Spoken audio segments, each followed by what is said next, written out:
Okay, we're going to try to keep this as succinct as possible.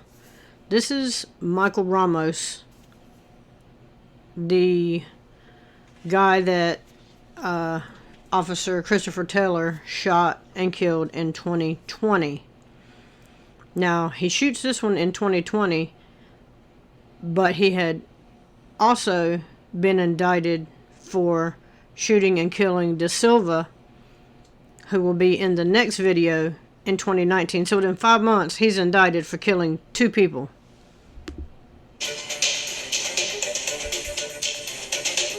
Today, we have taken a significant step towards justice for the Ramos family.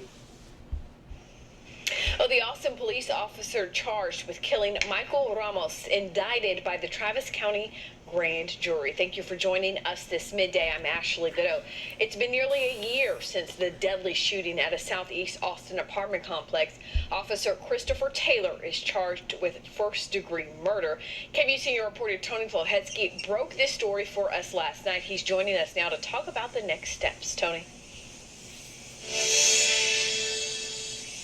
And Ashley, you heard him say it just moments ago, Travis County District Attorney Jose Garza saying that now the family of Michael Ramos is on a path toward justice in his death. Ashley, what we can tell you is that in the last few hours, Officer Christopher Taylor has surrendered to a county jail on that murder charge. As part of his release on bond, he cannot have employment that would require him to carry a firearm, and he must surrender all of his personal firearms. His attorneys have released a new statement saying that Garza prejudged this case prior to even taking office, and that this indictment is about making good on a campaign promise. Jose Garza did run on a platform of holding police officers accountable.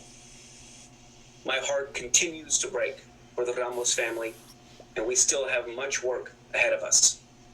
But we know that holding law enforcement accountable when they break the law is critical to restoring the trust of our community and to ensuring its safety. There is no word yet on when this case may go to trial. That can often be a months-long or even years-long process, particularly when the charge is murder. Ashley, one thing that people are discussing this morning, though, less than 24 hours after this story first broke, is that this case could potentially be a litmus test in the future. Historically, convicting police officers for using force in the line of duty, especially deadly force, has been difficult. It's been difficult because they just give him carte blanche to run around and shoot anybody. If you and I were in that same situation, we'd have already been in prison and nobody heard anything about it. Or if he had killed that cop, it'd have went to trial sooner and he'd have been in prison a long time ago.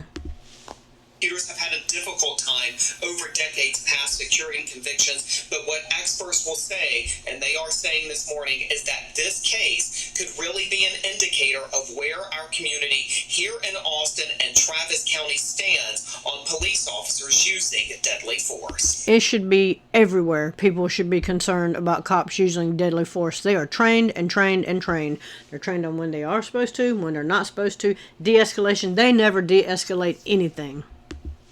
Ashley. Absolutely, Tony. Thank you so much for that update. Tony, of course, will keep us posted as this case progresses. Well, now, Tony talked some about Ramos's death, but KVUE's Bob Buckaloo gives us an in-depth look at the shooting and aftermath. We want to warn you, the video in this story is graphic, and for some, it may be disturbing. It began on April 24th, 2020, when an Austin 911 operator received a call. The caller claimed a man was inside a parked car holding a woman at gunpoint. It's a gold Prius with a Hispanic man and a Hispanic woman. Not sure why they hid the voice of the caller that claimed he had a gun. And he has a gun. He has a gun to this lady. Okay, I do. Like I said, have officers already en route right now. Police show up and find the car in an apartment parking lot in southeast Austin. Inside the car is Mike Ramos. Police, with guns drawn and pointing at him, demanded that Ramos exit the car. He did. And you notice, they show up, the first thing they're doing is screaming and hollering. He gets out, walks to the front of this car, at which point, because there's a shit ton of them, there's 2 or 3 over here, And in another video that I'm not going to show because it's so long and it don't show any body cam except for this one that you're never going to see, that they say he drives out and drives toward their buddies, and the Christopher officer was afraid he was going to run over one of his buddies, so he shot and killed him while he was driving away. But the buddies he was allegedly driving toward didn't feel threatened enough to shoot at him. But you're not going to get to see any of their body cam or dash cam footage because it's probably not going to show that. But he wouldn't surrender. Right there. They could have took him right there. There was more than enough of them. You got more than enough covering. They could have took him right to the ground. Claiming he had done nothing wrong. Now, it's important to note that even though the 911 caller claimed Ramos had a weapon, it turned out that police never found a gun. As the standoff continued, an officer fired a non-lethal beanbag round. Also, this is going to go not even to trial. Before the jury is selected, there's going to be a mistrial on this one, and then the jury's going to be selected. They're going to hear the evidence. They can't decide. There's going to be a mistrial, and then they decide they're not bringing this case again.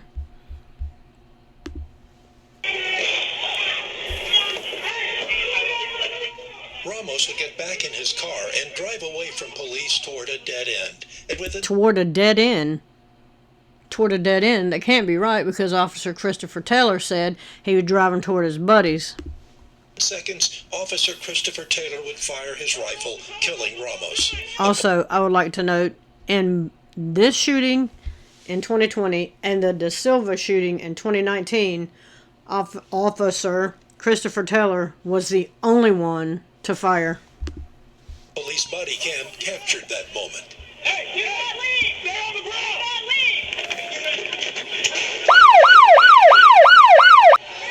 The death of Mike Ramos, which happened... But they thought it was a good idea to just let him keep his gun, his badge, and all his pay and benefits while he was still indicted on the DeSilva charges. And just a week before George Floyd died in police custody in Minneapolis, set off protests in Austin that lasted for days. Police used beanbag rounds and tear gas to break up crowds that had blocked Interstate 35. Protesters surrounded the police station and marched through downtown. There were numerous arrests. The murder indictment of Officer Taylor Wednesday is the latest chapter in a story that began on a warm April afternoon just under a year ago. Bob Buckaloo, KVUE News. Now, Ramos' mother says the indictment is one step towards justice, but she wants police reform. So now the mother's going to talk, but I'm going to have the DeSilva one after this one because it's actually the one that he's been held accountable in. I wake up at night with tears in my eyes just thinking about that. On my baby's expression on his face. There's good cops and there's bad cops, you know? But those bad ones really shouldn't be in the police force. They should not. They should be in the service if they want, you know, the murder. State Senator Sarah Eckhart plans to file the Michael Ramos Act today. The bill requires departments to release body cam footage if someone is killed, makes de-escalation and use of force training available to all available? It's been available. You go through so much of that training. It's ridiculous amount of training to go through. It's never a training issue. It's an accountability issue. If there's no accountability, training be damned. Police departments and gives the state the power to revoke the license of an officer. Senator Eckhart is holding a news conference about the legislation. See all the. This is where he shot from. This is the car leaving. Nobody but him thought he was a threat. At 12:30 this afternoon. Okay, so this is the DeSilva incident from 2019. It's just gone to court in 2024.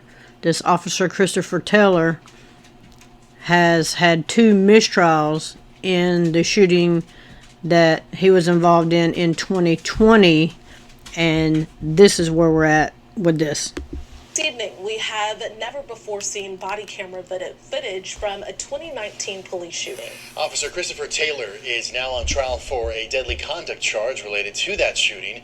He and another officer shot and killed Mauris DeSilva while responding to a mental health call.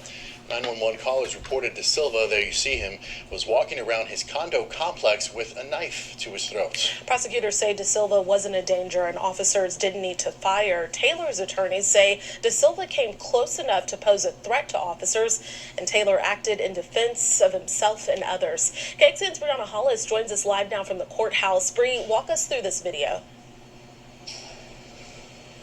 So the court watched through this footage during the roughly 4-hour testimony of Officer Joseph Cast. Cast was with Taylor when Taylor shot DeSilva. Cast fired a taser. The video you're about to see shows what happens when the elevator doors opened and police saw DeSilva with a knife.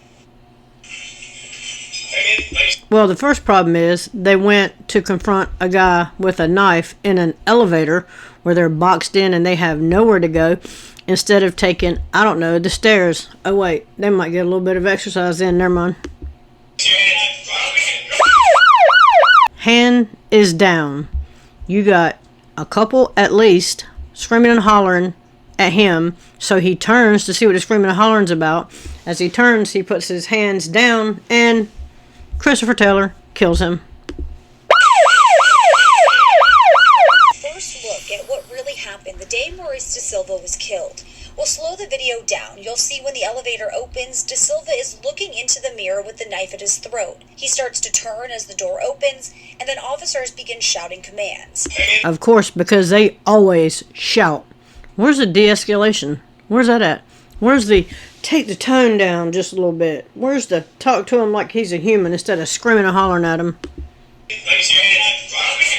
We'll pause it here to show you where the knife Hand is right before down. Taylor started shooting. While questioning Officer Cass about this video, prosecutors worked to support their stance that DeSilva wasn't threatening officers, asking Cass questions about his thoughts on the moment you see displayed on the monitor. Is he actively using deadly force against you and the other officers in the elevator as depicted in State's Exhibit number 96? Actively no. Is he actively using deadly force? This one says actively no, but in a minute he'll tell you he'd have shot him too. You said you would describe it as preparatory, is that right? Yes. So you were concerned that the next thing that he may do would be to use force. So he got killed because they thought he might use deadly force. Okay, got it. Is that correct? Correct. Body cam video from before officers got into the elevator shows Cast viewing this video of DeSilva looking into the surveillance camera and telling the other officers what he sees. Yes, he still has the knife. He's holding up to the camera. After that, video shows Taylor and the other officers discussing which levels of force to potentially confront DeSilva with. And they decide Taylor and another officer will hold guns, Cass will hold a taser, and the other officer will be prepared to use his hands, all while they're in the elevator getting ready to head to the 5th floor where DeSilva is killed. So, 2 are going to have their firearms ready, 1's going to have a taser, and 1 is going to bring his hands to a knife fight. What about, I don't know, maybe some OC spray? Disorient him enough, take him into custody, and be done. Next. And when the defense questioned Cast said there was no pre-plan to shoot DeSilva to death as officers got into the elevator. From the Travis County Courthouse, Brianna Hollis, KXA. So anyway, Officer Christopher Taylor was sentenced to 2 years in prison Tuesday for deadly conduct in this shooting. And he is the first officer in the department's history to be indicted and convicted for shooting someone while on the line of duty. Well, if more officers are held accountable for their actions, maybe this will stop.